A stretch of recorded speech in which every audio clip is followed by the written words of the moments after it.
To join Mr. Hare on today's Living for the People, dial 878-5104. That's 716-878-5104. Or go to facebook.com/91.3 WBNY and comment there. That's facebook.com/91.3 WBNY. Courtesy.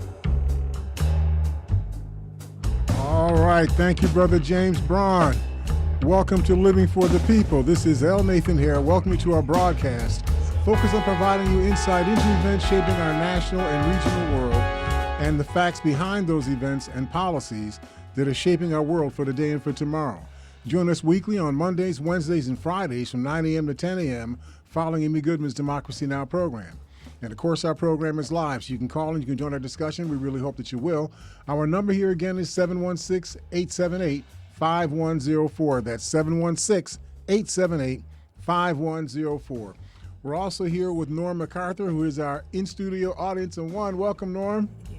Thank you, Mr. Hare, and good morning, sir. And as a citizen, you had a great weekend, right?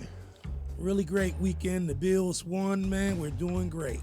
And Taylor Swift got a boyfriend, you know. Well, that's Where did that come from? I don't know. Willie brings that stuff out of me. Where did that come from? Got a lot of social media. He's always putting these newspapers in front of me. They have all these stories and so on. So, and of course, that's Willie H. that you heard laughing there. I don't know why he laughed at Taylor Swift having a boyfriend. I didn't expect that from you. And I'm like, what are you talking about Taylor Swift? This is the Biden and Trump show. I was trying to broaden out the show, to broaden out the interest. Maybe attract maybe somebody, he talking about Taylor Swift. Let's listen. Anyway, Willie is the genius here. He's the one that has all of the IT experience and knowledge. I'm not feeling like a genius right now. I mean, we look good, but this is my new computer, which is a bit stronger, but there's still a lot of bugs I got to work out. Well, don't tell the audience. They think everything's smooth. Hey, Willie makes it look smooth. He does. We'll get there. So. We see him like 40 minutes ago running around here like a chicken with his head cut off. So we have a patch on the budget for the government of the United States, so that we didn't close down. And Norm, as a citizen, is flicking the lint off of his shoulders, saying we beat this thing. But I don't see it that way. Mr. Hare, I'm not saying that. I see anchors on our shoulders that'll prevent us from being able to move 1 inch, because they just passed this thing on to November 17th. Yeah. They're going to do the same thing. We talked about this earlier in the year when they were supposed to pass a budget, when they're supposed to, a budget resolution was given by Biden in February. That's when he's supposed to do it. You do the State of the Union in January, you do a budget message in February. You're supposed to have a budget done by the end of by the end of April of every year. That would give all of the departments of government, you would have May, June, July, August, and September. You'd have 5 months to organize your departments with the resources you're going to have going into that year that starts October 1. If you don't give people the budget until November 17th for a year that started on October 1, how can they plan for that? How can they organize for that? How can they make up for any shortfalls? How can they plug any gaps? How can they refine? How can they innovate? This is just making government messy and unnecessarily messy. But the Republicans do this because they see an opportunity, to stop you at a choke point. Yeah. If they know to get past this choke point, you have to bring the budget back to the House of Representatives, and they rule the House of Representatives. Then they know that you can't go any further unless they say so. Yes, sir. So what they do is they hold the government hostage, and they're literally holding the people of America hostage to whatever they want. May I ask a question, Mr. Sure. Hare? Mr. Hare, did they get anything out of this? We know that we're holding the government hostage for a reason.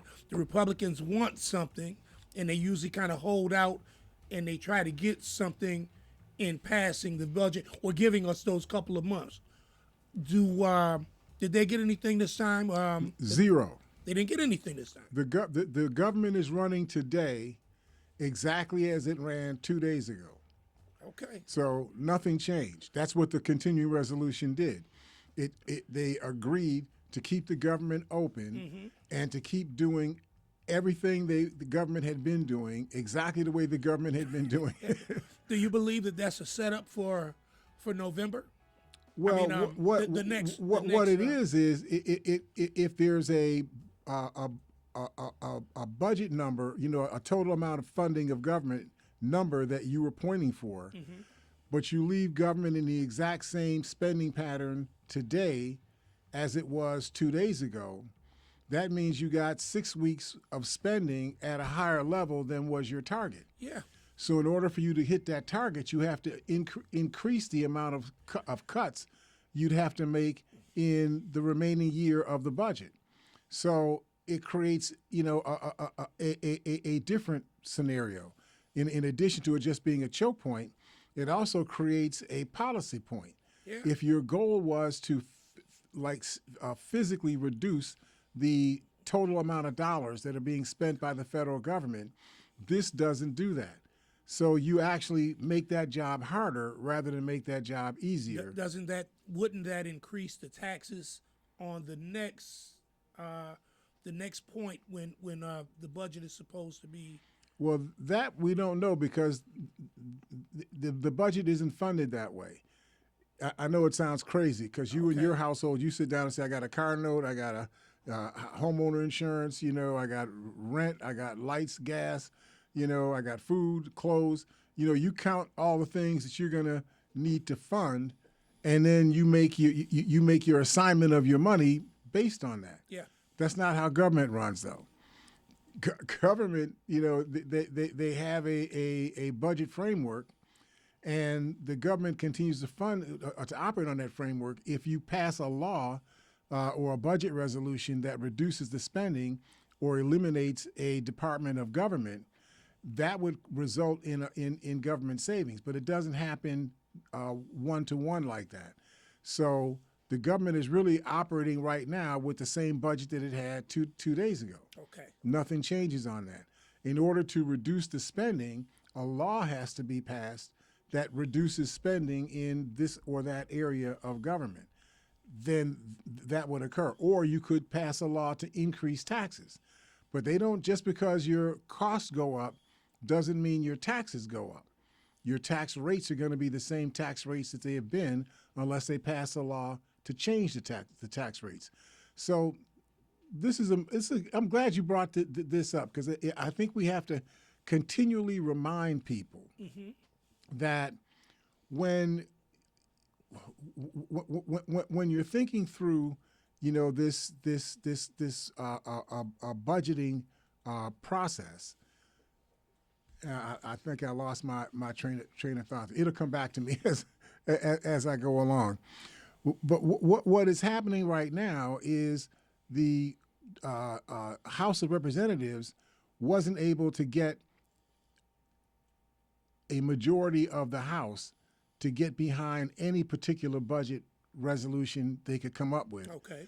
The Democrats, who, although they're four votes short of a majority in the House of Representatives, if they all walk together, you'd have to get all of the Republicans to vote for a budget resolution to be able to get something out to go to the Senate. Let me ask this question, Mr. Hare. Are we at a point now with the declining popularity of President Trump and different things by him being indicted and this and that? That hasn't made him less popular. His popularity has increased. Even in the House, According to when they're seeing, well, in the House, it's Donald Trump who's pulling the strings in the House. yeah, He's the one who's going through. I'm not trying to interrupt in any way, but from what it seems like, it's like different. Even the public, a lot of people in the public are kind of waning on their view of Mr. President Trump. Well, we hope that that's what's occurring. I mean, it kind of seems that way. It doesn't seem like his popularity is the same as it was 4 months ago or before. I think what you're feeling is the flavor of how the media is treating Donald the Trump. media is treating it a little bit differently. But the media, the media is treating Donald Trump more negatively. This is my point. Right. And the public is seeing that, and just like we say, the public is they take You become what you hear. become what you exactly. Well- your wording, to the letter. To the letter. I got a different view on that. Everybody that I hear from, whether black or white, tend to be down on Biden, and it's like, well, the only one that's left is Trump. That's what I hear. I can't see. That's what I actually. hear. See, this is why we have to put restraints around Willie's house. He can't be allowed to go outside. I go by what I see and hear, Mr. Here. We have to turn off your TV and your radio. Well, I'm not even looking at TV, and that's probably the difference. I'm not listening to But a I lot of just TV can't and see radio. I that. just when I talk to people. But what you're saying is what what I'm I was getting. alluding to a second ago. Trump's support in the base of people that like him, it's not reducing because of all of these indictments. As far as they're concerned, the indictments are all political indictments. The fact that he stole stuff, if you had stole stuff, Exactly. you were a criminal. Right. Donald Trump steals stuff, and he's got a right to that. It's his presidential papers and so on, right? Right. You get people to steal video, that would allow you to know who had gone into the storeroom and mess with those records, right? How all of a sudden the footage for that time period disappears. Wow. If you had done that, you go into jail for several dozen years, right?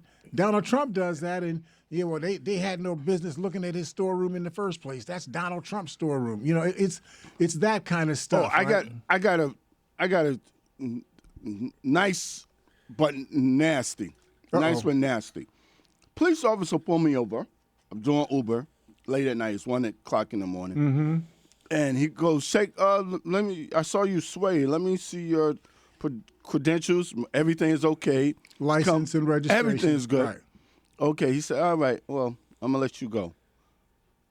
Very polite, but I'm telling you the nasty part. He contacts Uber and tell Uber, "Well, I think you got this driver. He might be under influence. You might."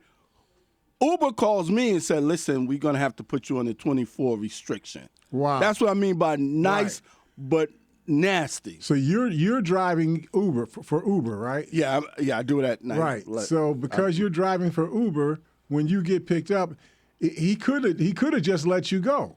Right. I mean, he pulled you over. Very polite, very saying polite. that you were swaying and whatnot. Right. You don't know whether you were swaying or not. But he just seen a Negro in the car late at night. He's suspicious. He didn't smell any alcohol on your breath. Right. He didn't smell any marijuana in the car. Everything is good. There was no gun on the seat, Right. and whatnot. So he said, "Okay, I don't have anything to arrest you for. I really wanted to arrest you, but I can't find anything. Right. I'm gonna let you go." But then he calls your boss at Uber and says, "Well, I think the guy was high." Absolutely. Very polite. That's very how nice and polite. That's called systemic racism. See, when you hear people say, "Oh, there's no systemic racism," there's individual racism where this guy doesn't like this guy because they got the wrong color skin, and so on. But that's not what systemic racism is. Systemic racism is your control over the systems, the institutions that actually operate within your society that control the scheme of life for you. And it's real because I lost probably anywhere from $50 to $100. He didn't give me a ticket, but I lost $50 to $100. You lost time that you would have been able to get paid for driving. Right. You could have lost even more than that. The Uber people would have said, "Well, come on in, and see me. Let me smell your breath." That's true too. It could have gone like that, That's right? true too. Yep. So that's how the system is used to. Even though he could say, "Well, I thought the guy was up to something. I checked him out. He wasn't, and I let him go." He could say that. But the rest of the story is, "Oh, and by the way, I went to his employer and put some smear on him, with the employer, and he lost, 4 hours of pay, or whatever, it is, right?" That's how the system can operate in a way that is racist, but you can't say it doesn't have that veneer of No, you can't racism. say it because it's Right. very polite, very nice, very polite. And Yep. That's what we need is nice, polite racists. We need some more of those. Right? cover themselves. They cover themselves. That'd be real great, Right. So anyway, they finally passed this measure, and I guess what I was trying to say with the tax issue is that every time you hear these Republicans whining about we need to lower expenses, we have to reduce the size of government, they never say to you that when Ronald Reagan was president, he reduced the tax rate. I think the tax rate was for the highest levels of income was 91% when Ronald Reagan took office. He got that down to 50%. He got the highest rate that you could tax a citizen for personal income taxes. He got that down to around 37%. I'm probably off by 0.5%, here and there, but basically that was the schema. So he did that. That lowered the amount of revenue that you were getting from taxes at the same time that you were doing the Iraq War. You're mad at the Iran-Contra stuff. You're trying to wage war covertly in Nicaragua and Panama and so on. At the time that you're doing all of that stuff and increasing your costs, you're decreasing your revenue. So naturally, deficits begin to show up. Yeah. If your budget was relatively balanced, then you increase your expenses without increasing your revenue, you're going to get a deficit. Yeah, well, Then what they do is they take the deficit as evidence that you're spending too much money in government, so we should reduce the size of government. But what they should have done is either raise taxes, or made trade-offs. If you're going to expend more money for one thing, you got to spend less money for something else, or you have to say to the public, this is the trade-off that we're going to make. We're going to spend X amount more money, and we're going to need X amount more money from you in terms of taxes. And here's how we plan to do it. That's what the fair, open, honest thing would be to do. Well, and what I'm seeing, Mr. Hare, is the fact, and I didn't know this about President Reagan. I was young, so at the time I was thinking he was great, But he actually gave big businesses tax breaks from 94, percent down to. It was up to 91%. 91. He also did something that I was in graduate school at this time, and he had developed something called ACRES. It was the Accelerated Cost Recovery System. So for those of you that are involved with property, you'll understand what this means. If you buy a piece of property for $50,000 and then you sell that property 2 years later for $100,000, the first $50,000 that you got out of that sale is not taxed because that's considered to be your own investment that you made in acquiring the property. So, that makes sense. I mean, but you're exchanging one asset for another asset. You shouldn't be punished for that. But the $50,000 profit, that's not taxed 100%. That's taxed as something called capital gains. So as a capital gains tax, they only count 50% of the 50,000, and then the 25,000 that's left, they tax that at a 20% tax rate. So you got all of this money that you get to save on income that you didn't actually earn. Yeah. You know what I mean? You just traded an asset for a higher value to people that wanted to pay a higher value for that asset. It really seems like President Reagan was the Superman for the rich man. And when it really comes down to it, major companies that were, I won't say startups, but were maybe mediocre, boomed into big companies because they didn't have to pay taxes. It created a market for something that didn't exist before. And it's almost like even today in what I see, and I'm not trying to be negative in any way, but when you see new entities come into the United States and they come in and they can buy homes and do certain things without being taxed, it elevates the way that you earn. What it does, it creates a new thing. Instead of you creating something new, what you're creating is a different way to sell something to make it appear as if it's new. So if you come in from Azerbaijan to the United States, you come to Buffalo, where am I going to hang out? Oh, we got an Irish community over here. I kind of like those people. I'm going to get me a house over on, I'm just making this up, on Sweeney Street. I don't even know if there's such a thing as Sweeney Street, but, you're going to get a house over there. So you buy the house. You and your family move in. You paint things up. You sand stuff down, buy some rugs, fix the eaves, fix the porch. You get it going. So you bought the house for $12,000. But now you got people trying to move into Buffalo to get close to where their money is in the medical corridor. And so they say, well, I want to move over, there, so I'm walking distance to my job. Okay, well, I just need $120,000 from you. I paid $12,000 for the house. I need $120,000 from you if you want to buy the house. And they get it. People on Hamlin Road getting that kind of money and more. Wow. People on Goulding getting that kind of money and more. Wait a minute, Goulding.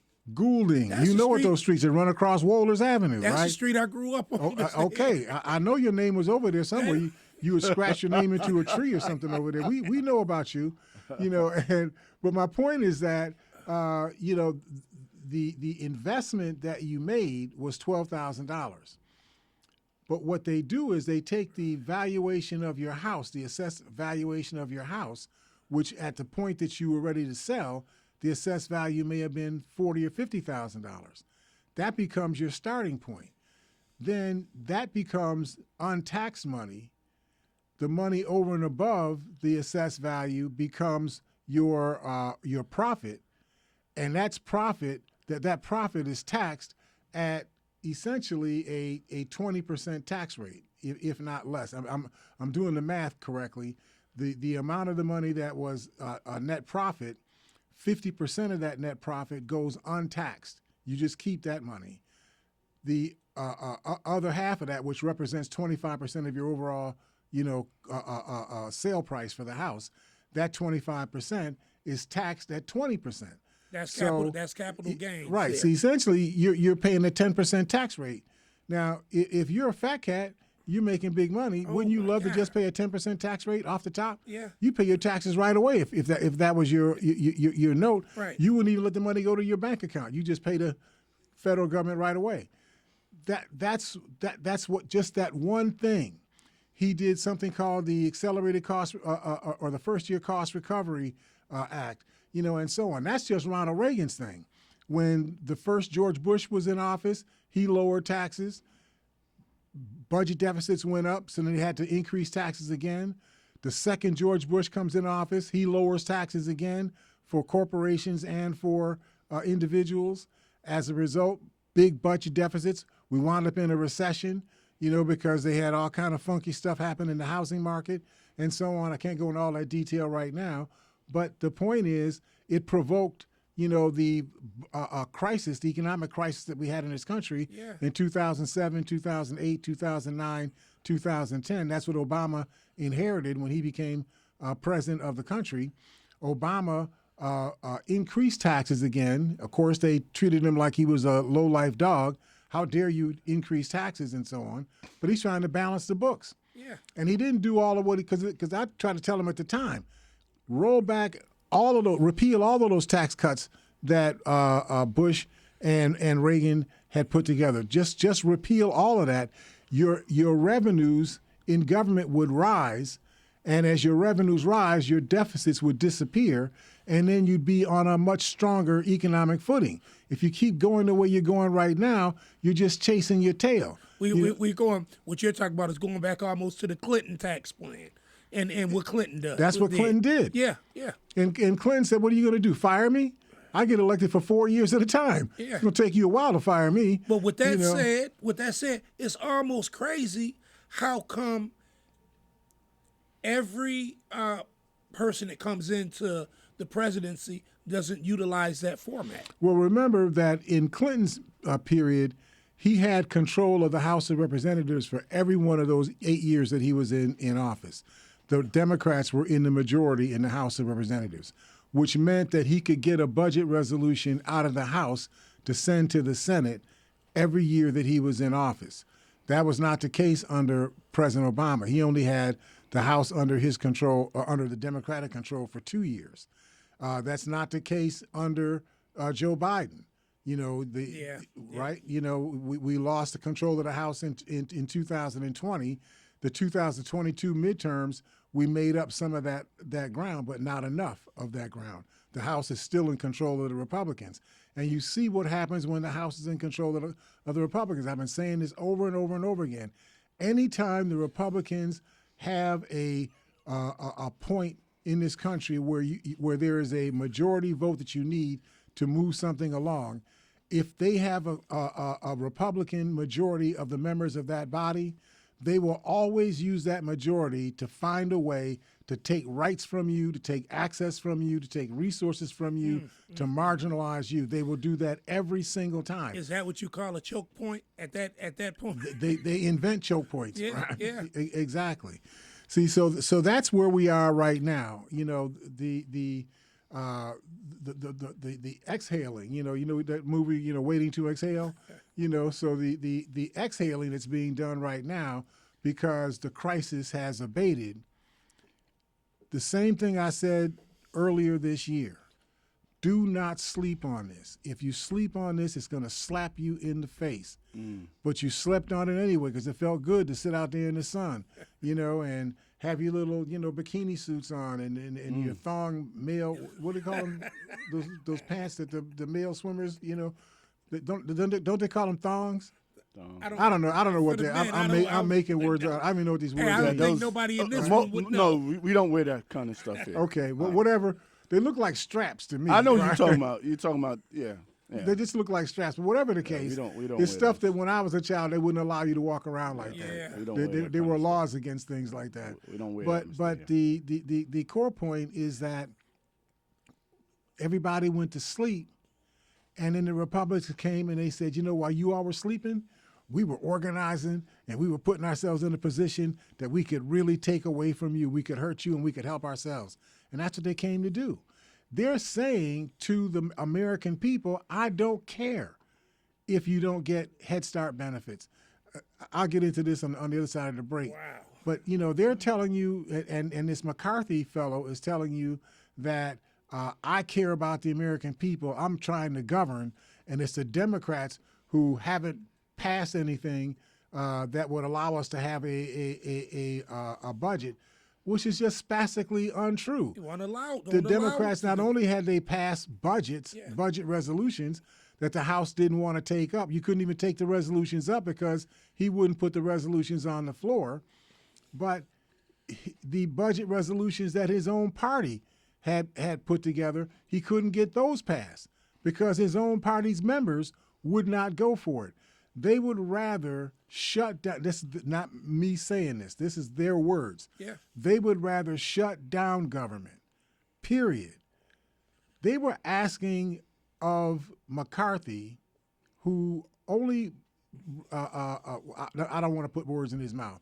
They were asking of McCarthy that we want to put a budget proposal in front of you that increases the money we pay to the military by 8 to 10%. But decreases the money of every other part of government by 30%. Can you imagine what would happen if you decrease the amount of spending in government by 30%? Where is that money going to come from? It can only come from where the money actually is, where the money is being expended. The money is being expended largely in Social Security, supplemental security benefits, and Medicare. So you're saying to all of these people who paid into the Social Security system, the supplemental Social Security system, and the Medicare system, all these people that paid into this, like me, who paid into it for 61 years and still pay into it, you're telling me that you're not going to give me, you know, the benefits that I paid for, that I earned?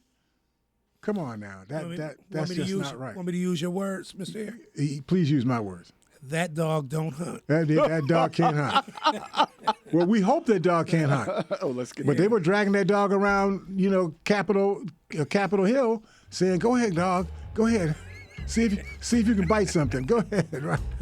So hopefully we're making some kind of sense. We'll talk a little bit more about this when we get to the other side of the break here at Living for the People at 91.3 FM WBNY. See you in a second.